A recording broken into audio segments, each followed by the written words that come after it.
Hey everybody, how are you guys doing? This is Rob of Rule of Two Review. Welcome back to the channel. I hope you're having a fantastic Monday.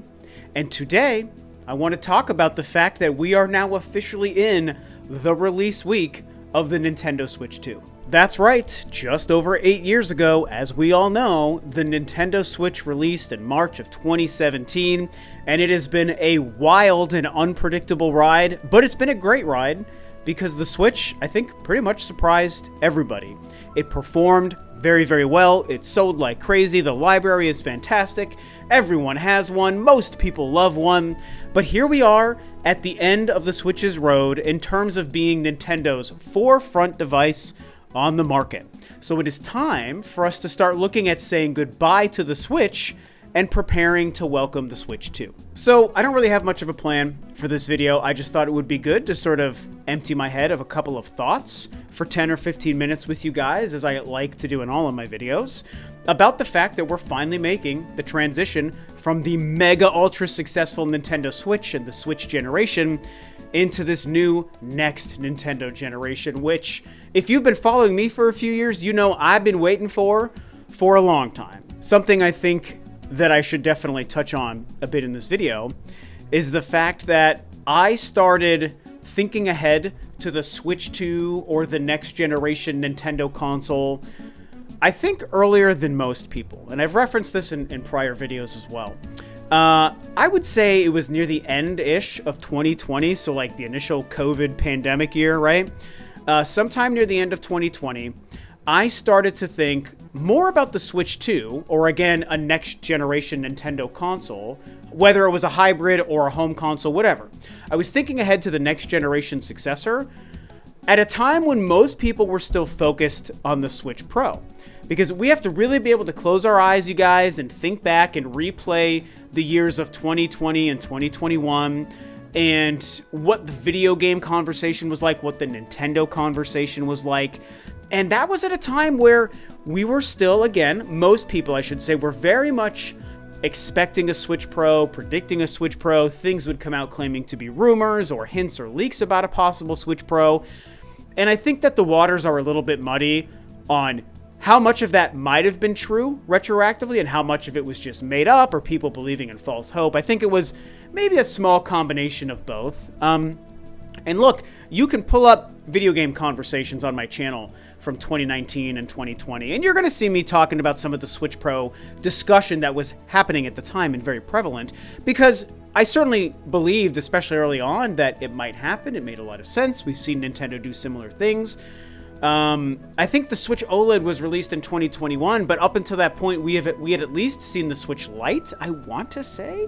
Was the Switch Lite 2019, I think? I can't remember. You guys will let me know in the comments when the Switch Lite came out. But I'm pretty sure we'd already seen Nintendo start to iterate on the Switch. And again, they've done that with prior home consoles and very often with their handhelds. And so I was like, sure, maybe they're going to do a Switch Pro. Maybe it gets a little bit more power. We saw Xbox One and PlayStation 4 make mid-gen upgrades for their consoles. Why wouldn't Nintendo do the same?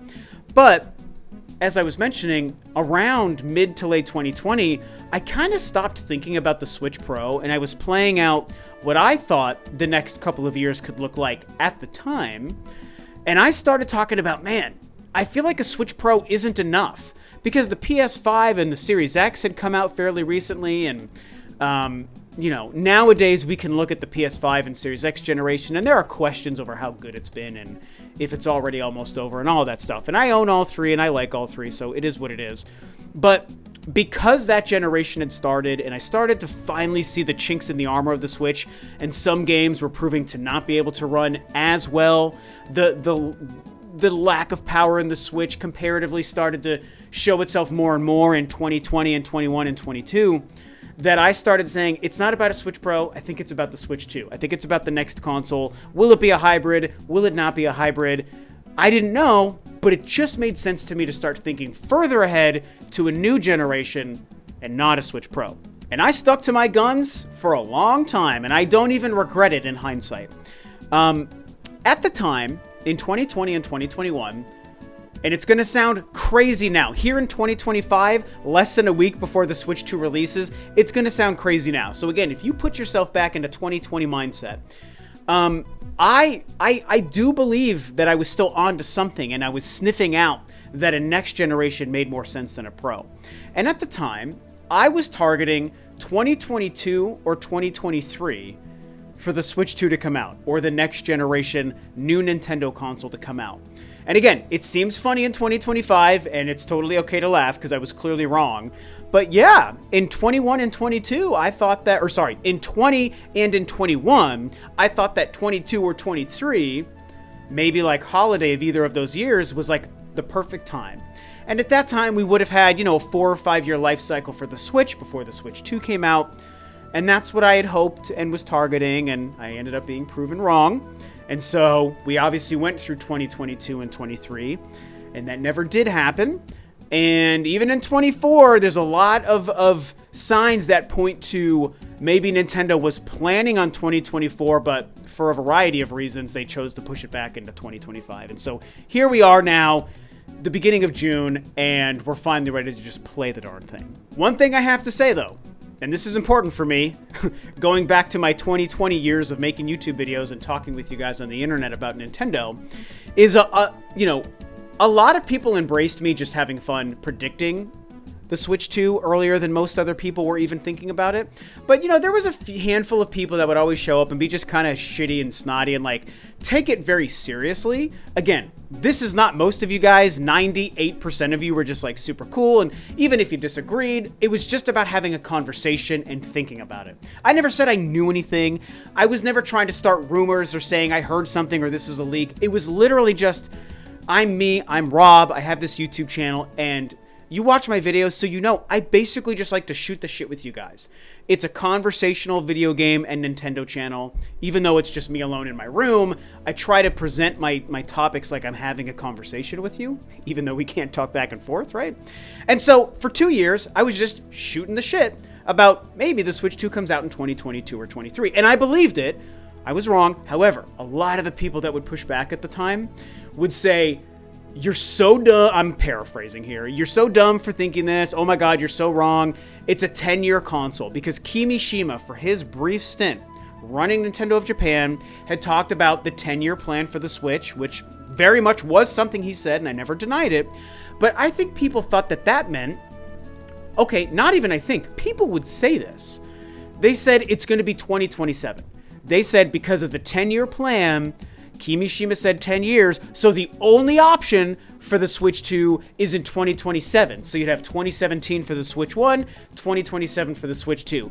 And I vehemently said I do not think that was going to happen. Again, just as a fan predicting and thinking out loud, not saying I knew or heard anything, just chatting about it. And I was like, there's no way they're going to wait till 2027. They could not last that long, especially because the PS5 and Series X, they were out at that point. And so I never believed in the 2027 thing. To me, the 10-year plan represented one of two things. Either he was just not being truthful, or that was a plan, but then they obviously were going to have to change the plan. To me, when I heard of a 10-year plan for the Switch 1, I said, yeah, they're probably going to make and sell and support the Switch until 2027, but the Switch 2 will still release way before then, and there will be a few years of overlap of the Switch 1 and Switch 2. Which made a lot of sense. Every single console from every company has had overlap before. And now, again, 5 days away or whatever from the Switch 2, yeah, we're going to have a couple of years of overlap between Switch 1 and Switch 2. So, all the people banging the 2027 drum, you were just as wrong, if not more so, than I was when I predicted 2022 or 23. Anywho, this isn't even about that, although it is kind of fun to revisit that, because there was a period of 2 or 3 years where that conversation and those kinds of videos, and I also was live streaming a lot at the time, I would talk about the Switch 2 thing all the time in 2021 and 2020, and it was a lot of fun. So I do have good memories of those times, but now we're saying goodbye to the Switch. That's really the essence of this conversation, is how do we feel about saying goodbye to the Switch? And I use the term goodbye Again, I already acknowledged there's going to be overlap for a few years. With the Switch 2 being backwards compatible, plenty of Switch 1 games are probably still going to get made for the next 2 or so years because Nintendo will know, and other companies will know, that people will still play them on their Switch 2. And a lot of people are just not buying a Switch 2. They're going to keep their Switch 1. So saying goodbye in the sense that Nintendo is replacing it as their actual current generation console. The Switch 1 becomes last generation this Thursday. It is an old console. It is a prior generation. In just a few days, Nintendo is replacing it with the Switch 2. That is an undeniable fact. You can stick with your Switch 1 for the next 5 years, and that is fine, and I get it, but that's not going to change the fact that it will have been replaced by the Switch 2. Again, starting in a few days. So, how do we feel about it? Personally, I'm excited. I'm glad to be moving on from the Switch. It's been an incredible machine. The hybrid thing really shook up the industry in a huge way. A lot of companies, a lot of PC companies, potentially even Microsoft now, have adopted the idea of what the Switch has been, and mini handheld PCs became a thing in response to the Switch's initial success.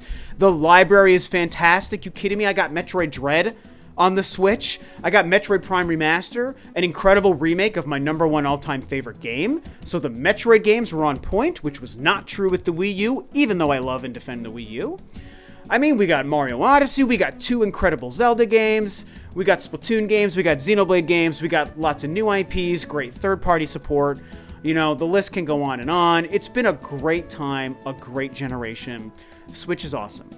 That said, it's still not a console that jumps out to me as like one of my all-time favorites by Nintendo, even though if I was to make a checklist of every Nintendo generation, and I'm old enough to have experienced them all, again, I was 5 when the NES released in the United States, so I experienced every generation as they happened. If I was to do a checklist, the Switch is going to be maybe like from a semi-objective standpoint, pretty close to their best. It's going to have the most boxes checked. But maybe because it's their most recent, and because I'm just older now, my nostalgia from my teens and 20s just makes me love the SNES and the 64 and the GameCube more than I like the Switch. But the Switch kicks ass. So that's why, you know, I'm ready to move on from it. It doesn't stick out to me as like the console I don't want to let go of yet, despite the incredible library. In fact, you know, I tweeted about this and posted about it on Blue Sky as well. You know, this last week, a couple of days ago, I finally traded in my current Switch to put down for my GameStop pre-order for the Switch 2, which I get to pick up this Wednesday at 9 p.m. on the west coast of the United States. So I'm obviously very excited to get it, you know, a day early, an evening early, I should say. Even though I'm going to work, I was going to take those days off, but it's like, I don't need to take days off just to play Mario Kart. You know, I'm going to take days off for Metroid Prime 4. I don't even need Thursday and Friday off to enjoy the Switch 2 because, again, it's just Mario Kart. It's going to be amazing, but that's not a game you play all day, every day. It's like, I'll play that in the evenings with my wife and maybe some friends over the weekend. That's what Mario Kart's going to be for me. So anyway, I traded in my Switch 1. Some people have responded like, oh, I can't believe it. You know, I'm a collector and I thought you were a collector, referring to me, which I am a collector. I have tons of retro games and retro consoles. But for me, there's 2 reasons why I was comfortable trading in my Switch 1. One is that the Switch 2 is backwards compatible. So just like I rely on my Wii U to play my Wii games, I'm very happy relying on my Switch 2 to play my Switch 1 games. And whatever small list of Switch 1 games won't work for the Switch 2, I don't think it's going to be a big deal. It's mostly Labo and things like that, and even if there are a few regular games that won't work, it's fine. My wife has her regular Switch 1, by the way, so we still have a Switch 1 in the house. But because it's backwards compatible, I don't need to keep the Switch 1. I'd rather get some money to put towards my Switch 2. The thing is $450, like why not? The other and more important reason I was comfortable doing it is because my Switch 1 was defective. I would say about 4 or 5-ish months ago.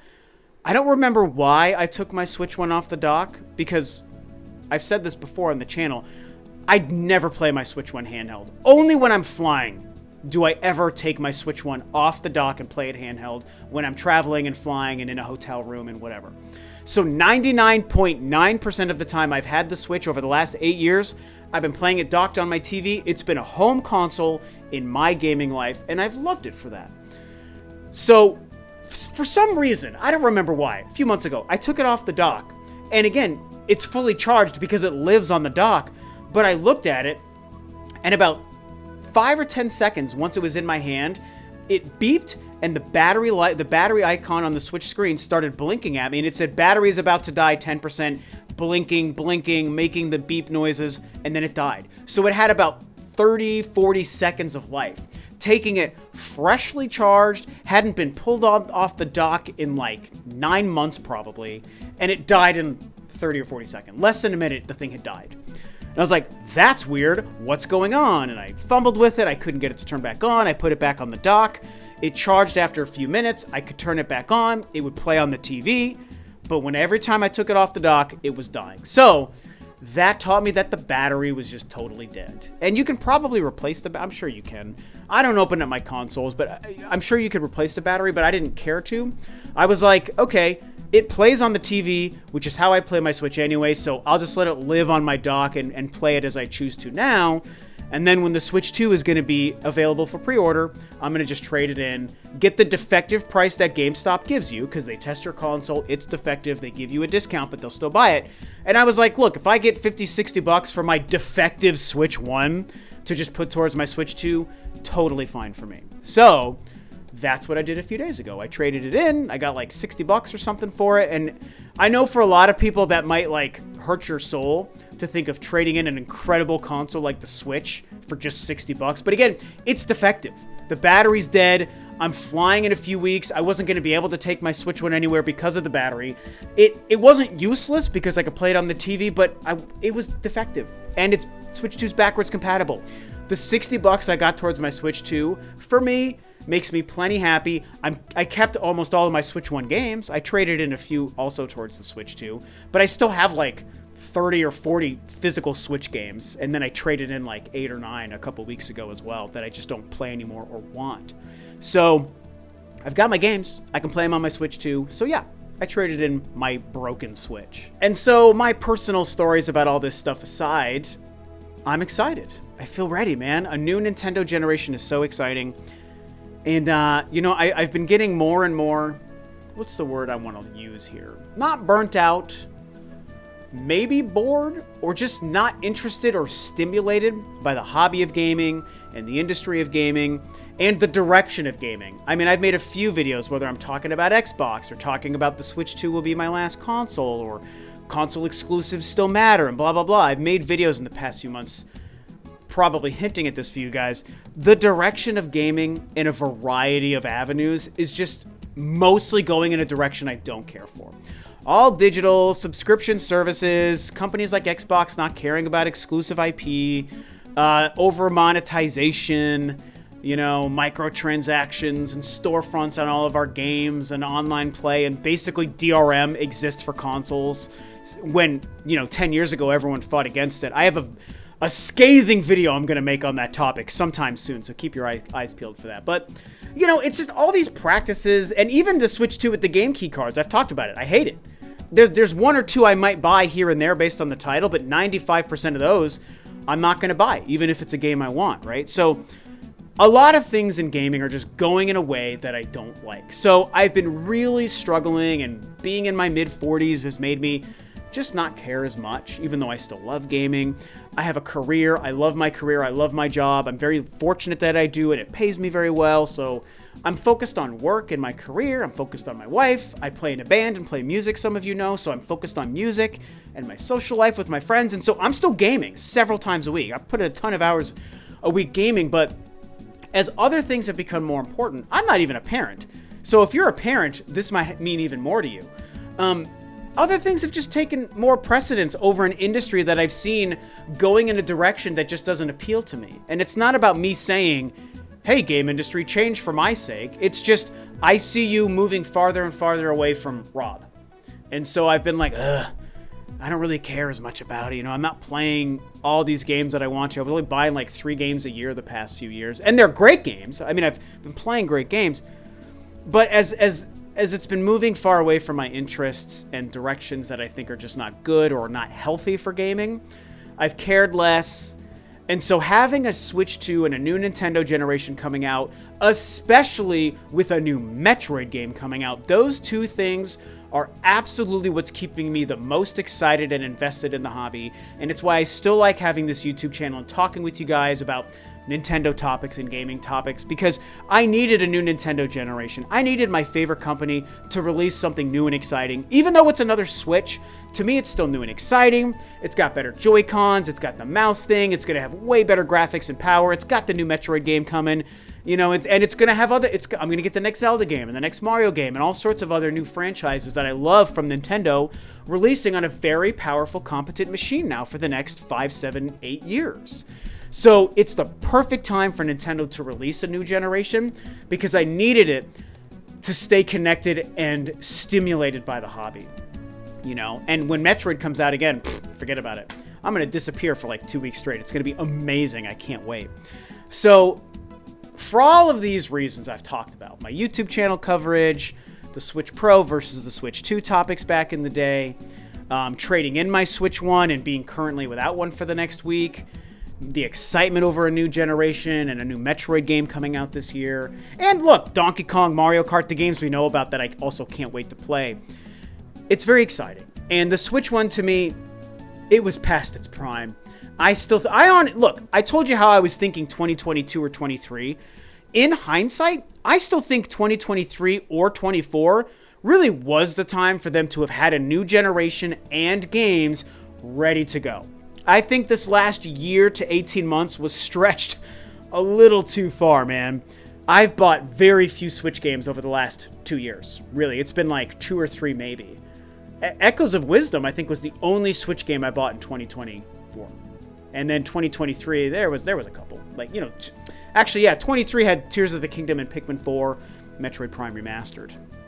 So, yeah, it's time. It's an exciting time. The Switch, it had to go. It's not powerful enough. It can't get the right performance. Nintendo also got to a point, you could tell this, they were getting to a point where the next main entries in all of their big franchises, there's no point to release them on the Switch 1 in 2024. You know, they got the last big Zelda game out in 2023. At this point, we have the new Mario game, the new Donkey Kong game, and the new Metroid game, which is cross-gen, coming out soon for the Switch 2. And then, again, the new Xenoblade game, the new Mario game, the new Kirby game, the new whatever else they're going to continue to do. Smash Brothers and Animal Crossing and Fire Emblem.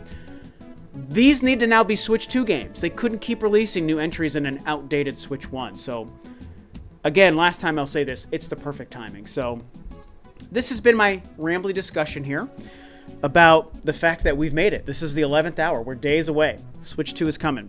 I don't know if I'll get another video out this week before the Switch 2 releases. People have asked, are you going to make an unboxing video? Probably not. I might film just some footage on my phone of me opening the box and have a couple pictures. And then I'll incorporate it into the first video I make after the Switch 2 is out.